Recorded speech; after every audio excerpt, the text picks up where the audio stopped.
Des technologies de confiance pour un ciel plus sûr, c'est proposer des technologies de pointe mais aussi fiables pour mener des missions spatiales qui permettent aux décideurs, aux institutions d'obtenir des informations sur l'état de l'environnement.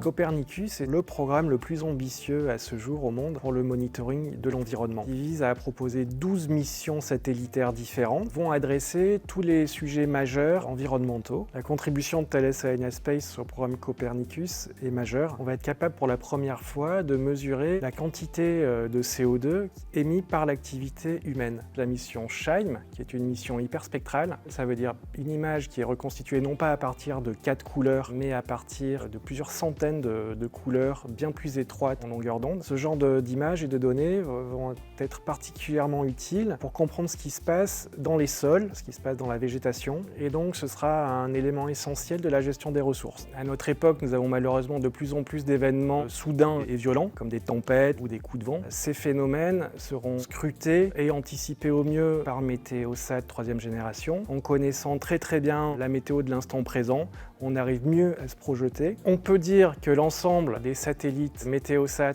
en orbite géostationnaire ont été réalisés sous la maîtrise d'œuvre de Thales Alenia Space. Alors lorsque la constellation Météosat 3e génération sera déployée en orbite, nous pouvons dire que METSAT disposera de l'outil le plus précis et le plus avancé en termes de satellites géostationnaires pour alimenter les agences météo. Le rôle de Thales Alenia Space en océanographie est important puisque depuis plusieurs décennies, les technologies jouent un rôle primordial dans les missions d'altimétrie spatiale. Avec l'altimétrie spatiale, on mesure la hauteur de l'eau et des océans et ça permet de comprendre les phénomènes de circulation océanique ainsi que les interactions entre l'atmosphère et l'océan pour avoir une cartographie complète de la circulation océanique.